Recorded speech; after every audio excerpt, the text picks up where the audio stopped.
Audio Jungle.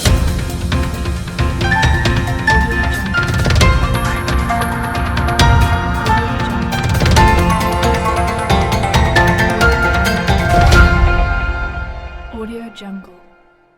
નમસ્કાર, Saurashtra vision ન્યૂઝમાં હું એન્કર દેવ્યાની આપનું સ્વાગત કરું છું. ચાલો જોઈએ આજના સમાચાર. પૂર્વ કેબિનેટ મંત્રી અને જેતપુર જામકંડોરણા મત વિસ્તારના ધારાસભ્ય જયેશભાઈ રાંડિયાએ જામકંડોરણા ખાતાની તાલુકા શાળામાં વાજતે ગાજતે આવી પોતાનું મતદાન કરી પોતાની નૈતિક ફરજ બજાવી હતી. આજે યોજાઈ રહેલ લોકસભા 2024ની ચૂંટણીના મતદાનમાં લોકો ઉત્સાહભેર મતદાન કરી રહ્યા છે. જેતપુર જામકંડોરણા ગ્રામ્ય પંથકમાં શાંતિપૂર્ણ માહોલમાં મતદાન થઈ રહ્યું હોવાના સમાચારો પ્રાપ્ત થઈ રહ્યા છે.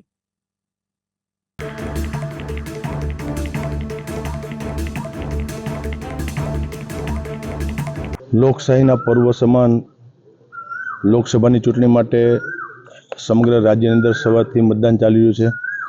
આજે જામકંડોરણા તાલુકા શાળા ખાતે આજે મેં મતદાન કરી અને મેં મારી ફરજ બજાવી છે. સૌ નાગરિકોને પણ નમ્ર વિનંતી કરું છું કે લોકશાહીના પર્વ સમયે આ ચૂંટણીની અંદર વધારે મતદાન કરી અને લોકશાહીના પર્વને આપણે સૌ સાથે મળીને ઉજવીએ. આ ચૂંટણીની અંદર મને પૂરો વિશ્વાસ છે કે ભારતીય જનતા પાર્ટીના અમારા ઉમેદવાર મનસુખભાઈ માંડવિયા જંગી લીડ સાથે વિજય થવાના છે. મારી વિધાનસભા જેતપુર જામકંડોરણામાં પણ સવારથી જેતપુર શહેર જેતપુર ગ્રામ્ય વિસ્તાર અને જામકંડોરણાની અંદર લોકોમાં અનેરો ઉત્સાહ છે.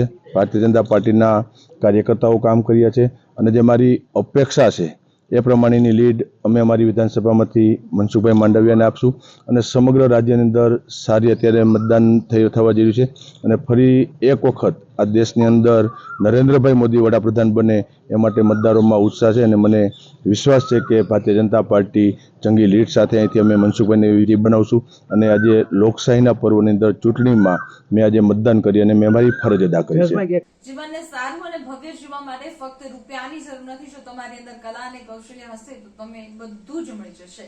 આવા સદવિચાર સાથે બધા સ્વસ્થ રહો, સુરક્ષિત રહો. તેમજ તમારા શહેરના સમાચારો તથા તમારા બિઝનેસની જાહેરાત આ ન્યૂઝ ચેનલ પર મૂકવા માટે સ્ક્રીન પર બધા નંબર પર સંપર્ક કરી શકો છો. તેમજ આ ચેનલને લાઈક કરો, શેર કરો અને સબસ્ક્રાઇબ કરવાનું ભૂલશો નહીં, જેથી નવા સમાચારો તમારા સુધી ઝડપથી પહોંચી શકે. હવે સમય થયો છે વિદાયનો. નવા સમાચારો સાથે ફરી મળીએ. નમસ્કાર.